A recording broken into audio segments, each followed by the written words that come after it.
Hey everybody, welcome to the What is Money Show. I am thrilled to have you here joining me on my mission to help shine light on the corruption of money. Now, a little bit about this show and how it makes money. We are 100% sponsor based, which means that all the revenues we derive come from sponsorships. But I try to be very selective about the sponsors that I work with, specifically trying to choose those who have values well aligned to the values expressed on this show, like freedom, education, self-sovereignty, etc. So what I'm going to do is a few ad reads right here at the top of the show and then a few ad reads in the middle. And I hope you won't skip them. I hope you'll take the time, listen, and see what they have to offer, because again, these are hand-selected sponsors. Now I'd like to tell you about our sponsor, Swan Private. Swan Private is a concierge financial services firm based in Los Angeles. Now, I've known the Swan team for years, and these guys are laser focused on the Bitcoin mission. They even have a zero tolerance policy for all shitcoining.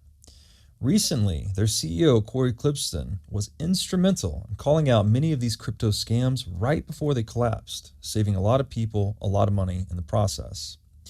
Swan Private focuses on guiding high net worth individuals and businesses on all aspects of Bitcoin strategy, including buying, custodying, and market research. This concierge service provides you direct access to a private advisor by text, phone, or email. So go to swanprivate.com/breedlove today to sign up. Now I'd like to tell you about our sponsor, Ledn. Ledn lets you do more with your digital assets. For instance, Ledn offers a B2X loan product that lets you leverage your existing Bitcoin to buy even more Bitcoin. Or you can also get traditional Bitcoin collateralized US dollar loans through Ledn as well. Ledn also offers both Bitcoin and USDC denominated savings accounts, letting you generate yield on your digital assets. Recently, Ledn has launched a Bitcoin mortgage product as well that lets you use Bitcoin to buy a home or finance one that you already own. So go to ledn.io, that's LEDN.io today to sign up. So Ray Dalio, who is Ray Dalio? He is the most successful hedge fund manager in history.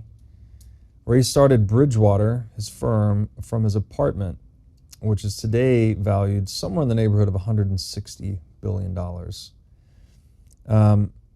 Ray incepted this cultural paradigm at his hedge fund that I've been describing earlier called the idea meritocracy, where the best ideas are promoted to be acted upon rather than just the ideas of the individuals in authority within the organization.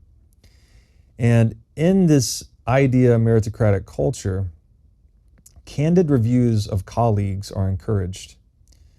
And in Ray's book, he even shares a memo where a subordinate shared with the entire firm that graded Ray a D, right? A, B, C, D, E, or F. This subordinate gave Ray a D for his performance in a meeting. So it just gives you some idea of how he was trying to establish this you're reviewing both up and down the organization such that hopefully the best ideas are promoted rather than just the ideas of the boss, let's say. And this cultural style that he incepted, it promotes the propagation of the best ideas, or, at least cleanses a lot of the bullshit, right? Where people are encouraged to be candid and frank and honest, not just to be yes men or brown nosers to the boss. And it minimizes, or at least attempts to minimize, office politics, because it makes the whole political angling less useful, right? Where if you're trying to angle for a position of authority such that your ideas can be the ones that hold weight, that doesn't matter as much in an idea meritocratic organization. What really matters is how useful are the ideas. So it sort of dampens the whole dynamic of office politics. And in this spirit, right, this spirit of candidness, let's say, I wrote this paper, an open letter to Ray Dalio regarding Bitcoin, and I gave Ray an F for his assessment of Bitcoin for three key reasons. And this candid feedback that I'm providing Ray was based on a video assessment that he gave of Bitcoin, which we'll play right now and then go into. The two things that a currency needs to be able to do is first be a medium of exchange, and second, be a storehold of wealth. Can I now buy stuff with my Bitcoin? Not most stuff. And because its volatility is so great, it's not an effective storehold of wealth. So it is a speculative vehicle, now highly speculative vehicle, based on blockchain, which is a very impressive technology. So very similar right now, I would say, to what the internet was, let's say in 2000. Okay, so what the internet was, a fabulous force, blockchain is a fabulous force, and there will be cryptocurrencies. They will be produced by central banks, by the way, as well as they'll be produced by this marketplace. And the blockchain I'm sold on as a great concept, but whether you're going to have which cryptocurrency is going to be effective and what that'll look like is a whole different question. Like Bitcoin could be BlackBerry. In other words, you can have Ethereum come along and replace that, and that'll all change. And so, and it is going through this speculative bubble now. A lot of the particular people are in it for a particular, are they knowledgeable? Do we know intrinsic value? Is there that frame of reference, or are you buying it to resell it quickly and so on? Those create elements of bubble. So very interesting, very significant potential with the blockchain underneath it, potentially valuable. What I would hope is that it could be very effective as a medium of exchange. Wow, that would be a great thing if they made that very effective quickly so you're using it, and that you can create enough stability in that price so that the uncertainty of the price movement doesn't stand as an impediment to its usage as a currency or as a storehold of wealth. Okay, so Ray's assessment of Bitcoin is a complete failure, in my opinion, and that's why I gave him an F. And I'll go through the reasons why. So first, Ray says in this video that he is sold on blockchain technology, but not Bitcoin. Despite Bitcoin being the only market-proven use case for a blockchain, more accurately called a time chain, but blockchain is the term that's stuck. Actually, before I go on, I should mention that this was an assessment Ray gave in 2019. His position on Bitcoin has changed since the publication of this originally, but I'm still going to go through his original assessment because it is built upon and refuted in the paper. So just a little caveat there. So yeah, again, Bitcoin's the only market-proven blockchain. All other blockchains are effectively unproven market buzzwords. There's a lot of theory, but there's not a lot of real use case, very little actually, that we see in the world. And Bitcoin, it's effectively the only, I would say the only proven use case for a blockchain, and that if you need decentralized money that nobody can stop and everyone can opt into, right? You can opt into this universal rule set for money, right? You can agree to the rules that govern your money, and it's enshrined in a technology that no one knows how to turn off or deactivate or change or stop or politicize. That's the big innovation of Bitcoin, and that's the purpose of a blockchain or a time chain, is to fulfill that technological need for unstoppable hard money. Okay, Ray's second point is that he believes Bitcoin could be disrupted by any other cryptocurrency, and he cites the iPhone disrupting the BlackBerry as a comparative example. Now, on the surface, this is a very convincing argument, because if you don't understand the nature of money, open source technology, protocols, then it would seem rather reasonable that, well, what makes Bitcoin special from all these other tens of thousands of crypto assets?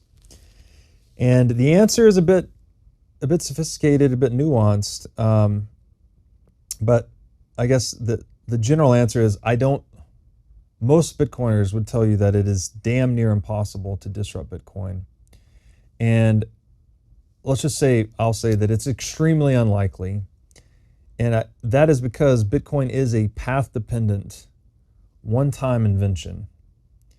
And as I wrote about in my piece, The Number Zero in Bitcoin, I think it represents a critical breakthrough or discovery even of this property called absolute scarcity.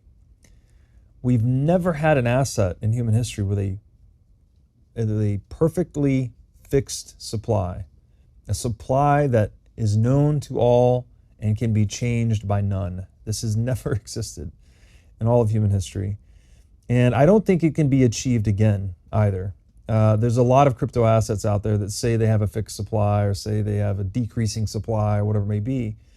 But ultimately, you are trusting the purveyor of that crypto asset or the developer or the foundation, whatever human organization controls that coin and its governance features and its supply. That's who you're trusting with those claims. Whereas with Bitcoin, it's become proven over time, right, through the fork wars of 2017, 2018, that this small block size and 21 million hard cap on the asset has become more probabilistically certain over time with every battle that Bitcoin has fought and won, or every attack that's been made against Bitcoin that it has survived. The credibility of that money supply, of the unchangeability of Bitcoin, is increased. So to unpack that a little bit, when I say Bitcoin's a path-dependent one-time invention, I'll explain path dependence. Path dependence entails that a sequence of events matters as much as the events themselves. For instance, you get a radically different result if you shower and then dry yourself off versus if you dry yourself off and then shower, right? Same two events, but if you invert the order, the outcome is completely different. So, as a thought experiment, if a new Bitcoin were launched today, it would initially have very weak chain security, right? There would not be many people mining this coin, which means it would have very low network security. And its miner network and its hash rate would basically have to develop from scratch, as Bitcoins did originally. And if it were launched today, it's obviously launching into a world that's aware of the concept of Bitcoin.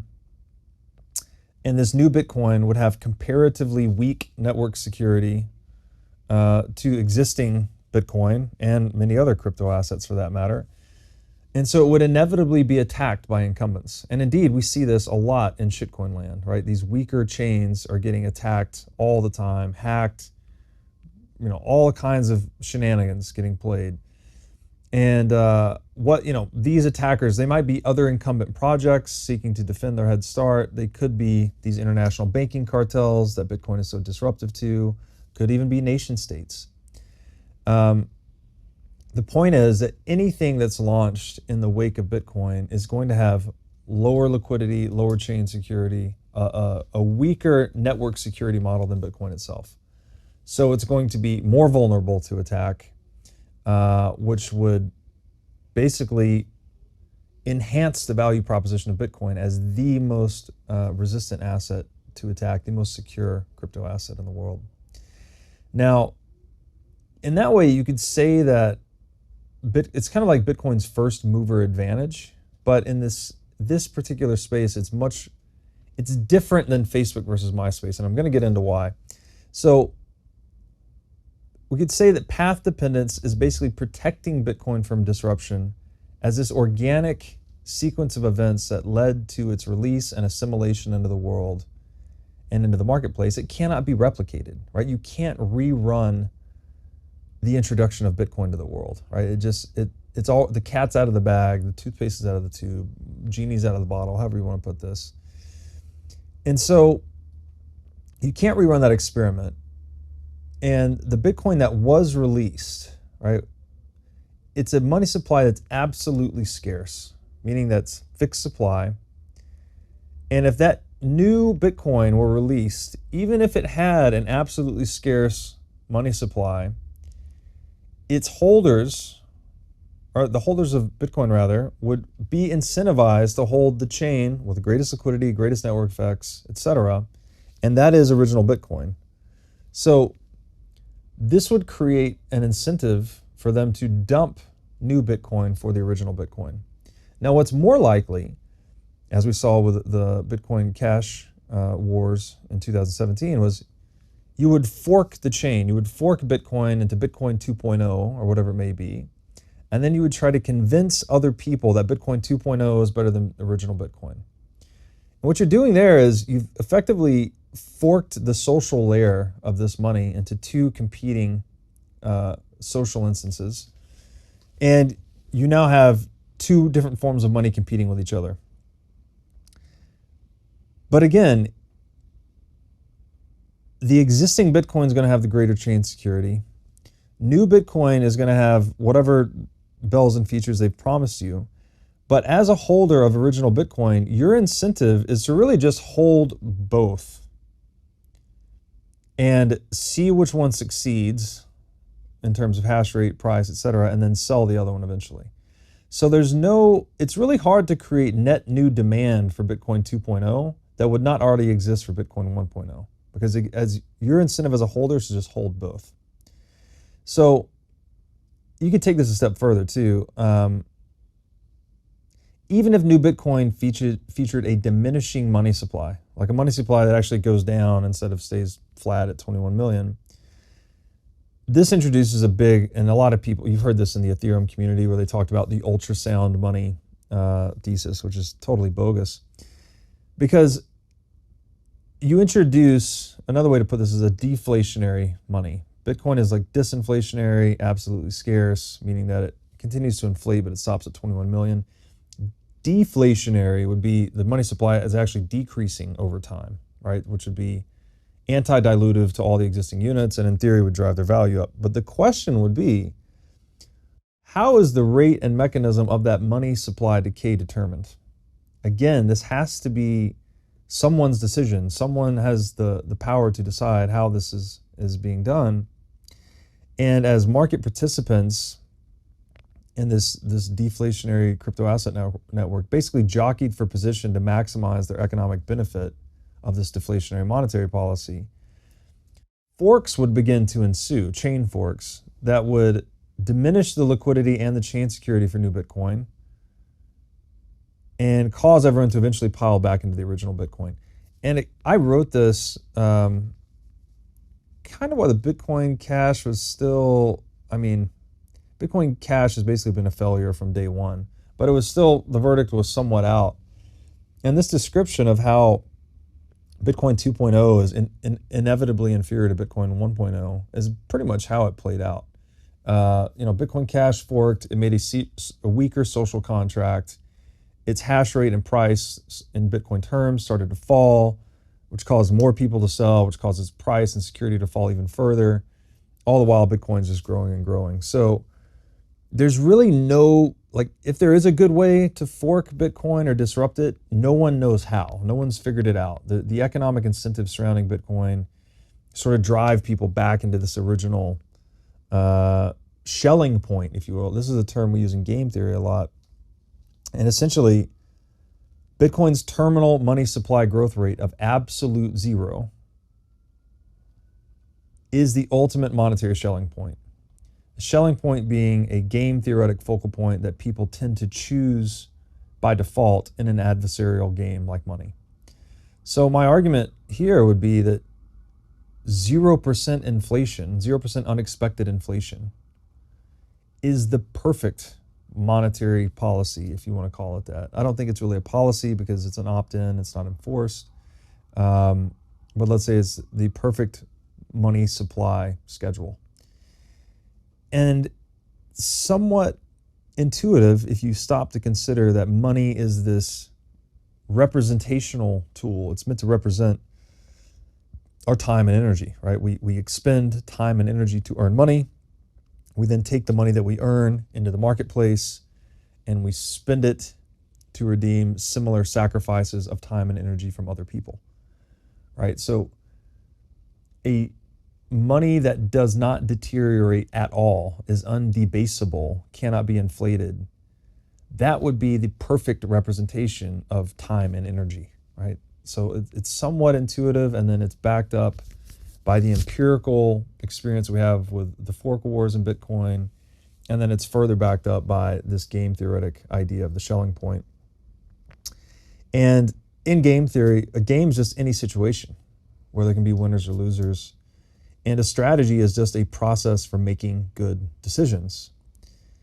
And the Schelling point, as I said earlier, is just the default strategy for games in which players cannot fully trust one another, like money, right? Everyone's trying to get the edge or get a leg up or get ahead in this game of money. So trust is not, interpersonal trust is not always the most useful faculty in this game.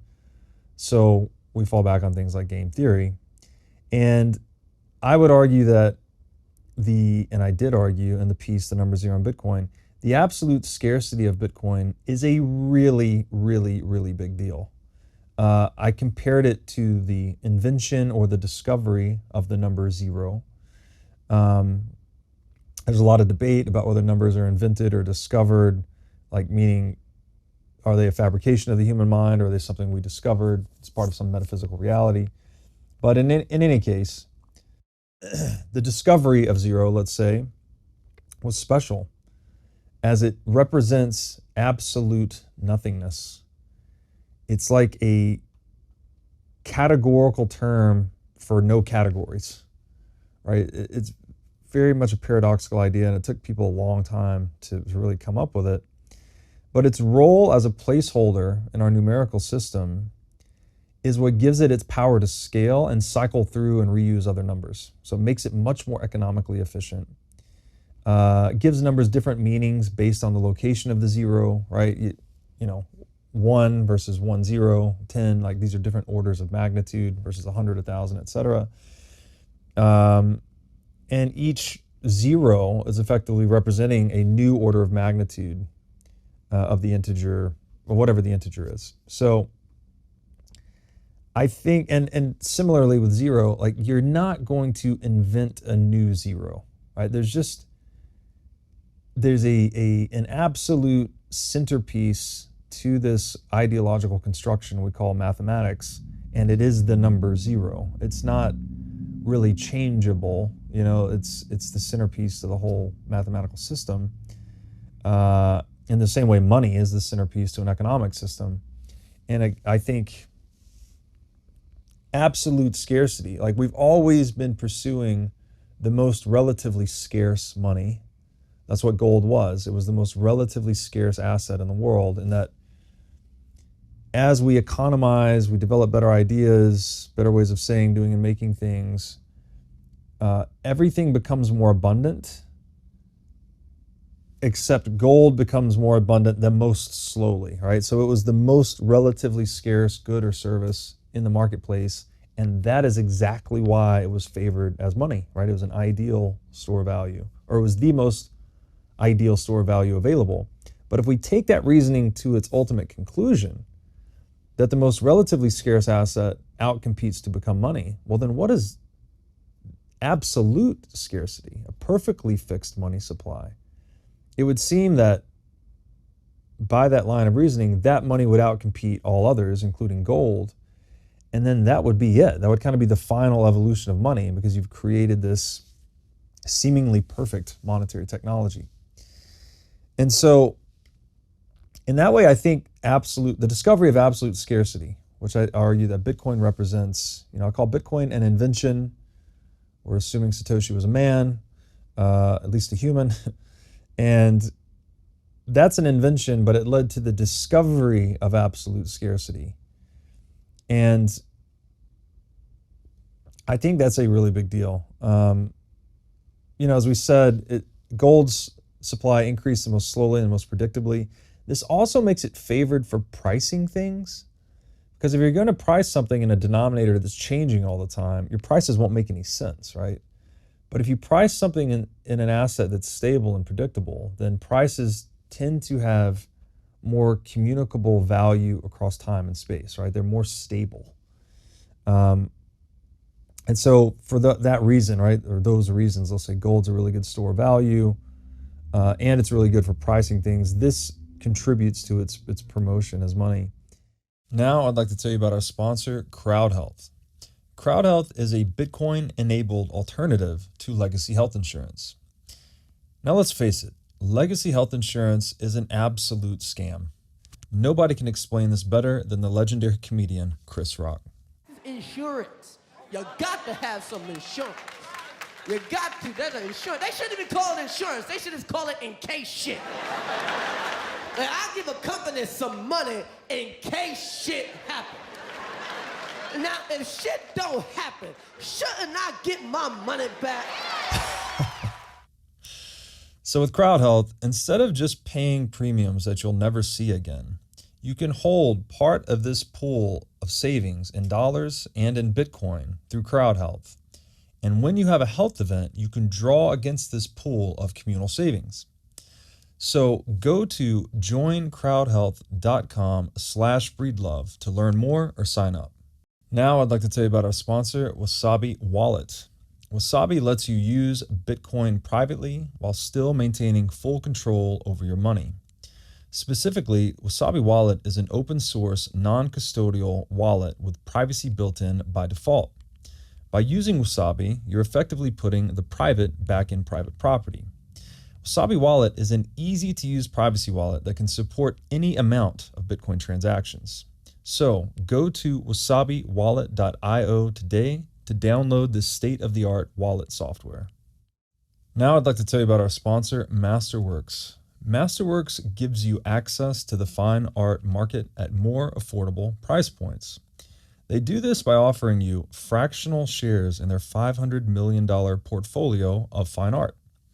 Now, fine art is an alternative asset class, and historically, it's been a great performer and a really good hedge against inflation. Most investors typically hold anywhere from 2 to 10% of their assets in an asset like fine art. To sign up or learn more, go to masterworks.com and use promo code BREEDLOVE. Now, I'd like to tell you about our sponsor, Casa. Casa makes it simple to buy and secure your Bitcoin without wondering whether you're doing it right. Specifically, Casa provides a multi-key custody solution, which is by far the most secure way to custody your Bitcoin. Now, when I talk about Bitcoin being theft-proof money or inviolable private property, a multi-key custody model is exactly what I am talking about. Using multiple keys lets you maintain full control of your Bitcoin while also giving you redundancy in case you lose one of the keys. It's also the best way to secure your Bitcoin for inheritance planning purposes. So go to keys.casa, that's C-A-S-A, today to sign up and use discount code BREEDLOVE. Also interesting because the absolute scarcity of Bitcoin would effectively make it the ultimate pricing mechanism for all the ceaseless changes in human productivity occurring through better ideas and whatnot. And this would enable societies to more effectively communicate their preferences through trade. So, it's instead of a price change, if a price changes today in dollar terms, I have a very hard time determining whether that means there's more net demand for that asset that increased in price, or if this is a product of monetary policy, that because we printed more dollars, this asset has now increased in nominal value, but not real value. In a Bitcoin world, it strips out all that nominal bullshit, right? You're not confused by, was there too much money printed? Is that why the price went up? There was no more money printed. It can't be printed and it doesn't exist. So you've taken all the noise out of the channel that is the pricing system, and you're left with just pure signal. So I guess one of the great promises of Bitcoin is that we'd have this pristine pricing system where actors can communicate their preferences through trade clearly with one another. You can store your wealth in something securely, and this enables us to cooperate and compete at scale economically, right, in a very peaceful way. So this is a long answer to Ray's critique, but it's definitely a very nuanced one. So I'll try to sum up a bit here. In the same way that the number 0 enables our numeric system to scale and more easily perform calculation, so too does money give an economy an ability to socially scale and more easily perform economic calculation. Said simply, scarcity is essential to the utility of money, and a zero growth terminal money supply represents perfect scarcity, right? A fixed, determinate supply. You know it doesn't change. There's no uncertainty in there. That effectively makes Bitcoin, at least from the scarcity standpoint, the perfect monetary technology. And from that perspective, both the discovery of zero and the discovery of absolute scarcity are ideas or tools that enable society to scale by saving us time in calculation and trade. Now, sounds maybe kind of abstract. I would encourage you to check out the number 0 in Bitcoin. I go through the history of the number 0 and how much it impacted the world. It is basically essential to all modern science. Without zero, you don't have calculus. Without calculus, you don't have any science, basically, any modern science. So very fundamental to how we progress, how we become more civilized, more intelligent, more innovative, etc. And I think Bitcoin offers a similarly impactful discovery. So in summary, since the invention of Bitcoin represents the discovery of absolute scarcity or absolute irreproducibility, which is another way to say that, which occurred due to a particular sequence of idiosyncratic events, right? Path dependence. Its emergence into the world cannot be reproduced. Very interesting way to put that. And I think Knut Svanholm has a similar quote where he says, Bitcoin cannot be reproduced because the breakthrough is irreproducibility, right? That's the whole magic of this thing. Kind of hard to get into words, but really just mind melting once you get your head around it. So absolute scarcity is a one-time discovery, just like the heliocentric model of the solar system or any other major scientific paradigm shift. I strongly believe a fair launch via proof of work system is no longer possible due to path dependence. And this is yet another reason why Bitcoin cannot be replicated or disrupted by any crypto asset using an alternative consensus mechanism. It's just not going to happen. And at this point, it seems absolute scarcity for money is truly a one-time discovery that cannot be disrupted any more than the number 0 can be disrupted. If there were to be a true Bitcoin killer, it would necessitate an entirely new consensus model and a distribution mechanism.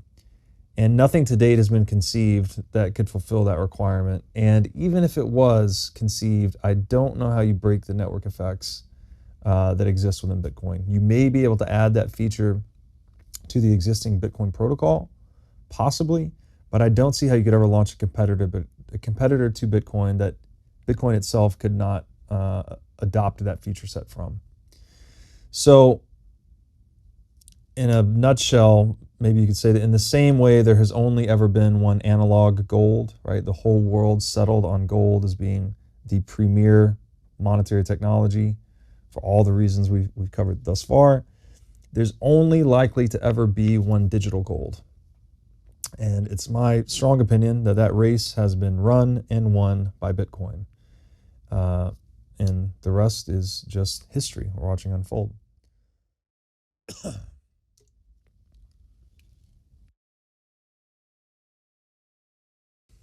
Okay, so that was a long-winded answer to Ray's second critique of Bitcoin. I'll now go to the third.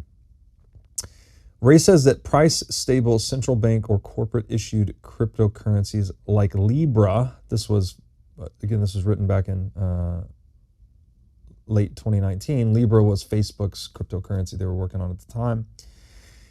Ray says that central bank or corporate-issued cryptocurrencies are a better alternative than Bitcoin as it is too unstable to be used as a medium of exchange.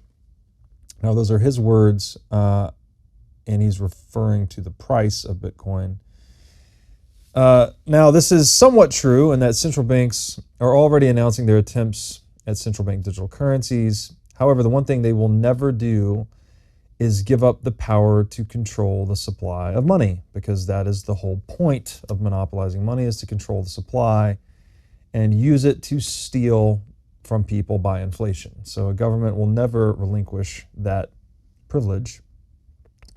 That is the way central banks and their surrounding nation states enrich themselves, right? This is called variously the Cantillon effect, confiscation via inflation, the shadow tax, taxation without representation, as we called it back in the American Revolution. I'm kind of blending a couple of things here, but basically inflation is a form of taxation, and it's one that people don't, elected officials don't matter, right? It's not elected officials that are deciding whether or not to print money. It is shareholders of central banks. So the whole representation of a central bank being a public institution is totally a farce. The Federal Reserve, it's not federal and there's no reserves. That's basically all you need to know. So since Bitcoin has an absolutely scarce money supply, which is a monetary policy akin to absolute zero, as we explored a little bit earlier, I would argue that it will continue to appreciate on an exchange ratio basis against fiat currencies, which are inevitably printed into worthlessness over time. Now, the exchange ratio volatility against fiat currency is a normal consequence of price discovery for an emergent asset. So what am I saying there? I'm saying that based on my study of humanity's relationship to money, we will continue to produce new units of fiat currency until the currency hyperinflates. That's what we've done with every fiat currency that's ever existed. Now, when you price Bitcoin, which has a fixed supply, in a currency that has an expanding supply, like the US dollar, that translates into a higher Bitcoin price in dollar terms. All right, so that's really the only kind of bet you're making here, is that we're going to keep printing money and Bitcoin's going to adhere to a supply cap of 21 million. That translates into a higher dollar price for Bitcoin. Now, there could be some technical argument here on demand. Demand is not driven by price. Demand is subjective. It's driven by valuation. However, I still stick to this argument because the more you debase a currency, the more you are taxing the users of that currency via inflation, and the more you are incentivizing the users of that currency to find an alternative means of exchange, an alternative money, right? People don't like to be stolen from. So if my money is stealing from me, I am incentivized to find a new money. So as we increase the rate of inflation in the US dollar, I think this creates an osmotic pressure that pushes people into Bitcoin over time. Another way to say this is that, Bitcoin is never, the use of Bitcoin is never compelled. It's always an option. You can always opt into Bitcoin, always, right? No one can force you to use Bitcoin. But that option becomes more and more financially valuable as currency gets debased quicker and quicker. So that call option to exit fiat and go into Bitcoin is becoming more valuable. At the same time, and for the same reason, fiat currency is being debased, which is inflation. So it's just like a quick vignette about volatility and price discovery and how it relates to Bitcoin. Look at Amazon, which crashed 94% from $85 to $5 beginning in the year 1999, and it has since grown something like 40,000% to where it is today. And Amazon accomplished this feat by gaining control over the digital market for distribution networks. Right? That's effectively what Amazon has done, is it's digitized a lot of the logistics of the world and simplified them in a way that just lets information flow more seamlessly through producers and consumers in this market network. And that space that Amazon conquered, it too is driven by scarcity, very much like Bitcoin, in that there are only finite distribution channels in the world, right? They they do grow and change over time, but the geospatial size of the world doesn't change that much. So there's only kind of one world to trade on. Therefore, there's one finite set of distribution networks on that world.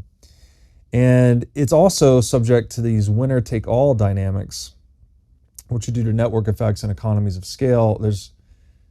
There's more value in there being one Amazon than there being lots of Amazons, because if there's just one Amazon, there's more liquidity, there's more options, there's more network effects, frankly. Whereas if you have a bunch of individual Amazons, you cut down on those qualities of the marketplace. And when we look at the market for money, we see something similar, that the market for money is obviously driven by scarcity, as we've hammered home repeatedly today. And it's also subject to winner-take-all dynamics, like we saw with gold, right?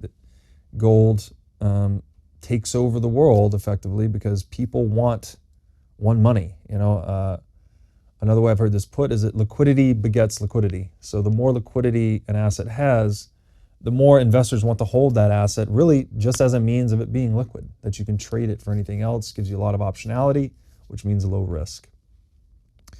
So I would argue that, Bitcoin is actually monetizing along the same path as gold. Today it's being used as a store of value. Once it accrues enough value, it becomes, and people that have accrued value in Bitcoin have a greater incentive to use it as a medium of exchange. And finally, once it's being used widely enough as a medium of exchange, people actually start to think in the money. They start to denominate and negotiate and execute prices in terms of that new money. And, as we said earlier, with Bitcoin having this fixed supply, when and if it finally does become this unit of account, it's basically giving us these pristine price signals that are all signal and no noise. So, to put a button on that with Ray's critique, he thinks, he's just betting that central bank digital currencies will be better than Bitcoin. And I think that betrays a deep ignorance of the supply side fundamentals of money, that people want to hold the money with the most predictable supply. And that is quite simply never going to be a central bank digital currency whatsoever. And again, speaks to the irreplicable value of Bitcoin, that you have this one-time invention of a credibly established money supply of 21 million that, despite many attempts to attack it and change it, has emerged victorious time and time again. Like, we only get one of those. You can't introduce anything else that can compete with that on a reputational or credibility basis, in my estimation. So those are my specific responses to Ray's assessment of Bitcoin. And then after reading his book Principles, my realization, as I said, was that Bitcoin positively embodied many of the principles that Ray was sharing in his book, despite him having this detractor position on Bitcoin publicly. So I decided to write an open letter to Ray Dalio regarding Bitcoin to share my perspectives. And with that, I'm going to go into a principle by principle breakdown of the principles shared in Ray's book. These are not all of them. I'll try to cover the main ones, the ones that really stood out to me. And I'm going to use them as a lens through which to view Bitcoin, the importance of Bitcoin, and also establish kind of there's a formula that comes into play here too for the idea of meritocracy, that Ray actually has a formula for it, and I'm going to map that onto the identity I drew between the idea of meritocracy and the free market to establish a similar formula for free markets, and then we'll roll that into Bitcoin.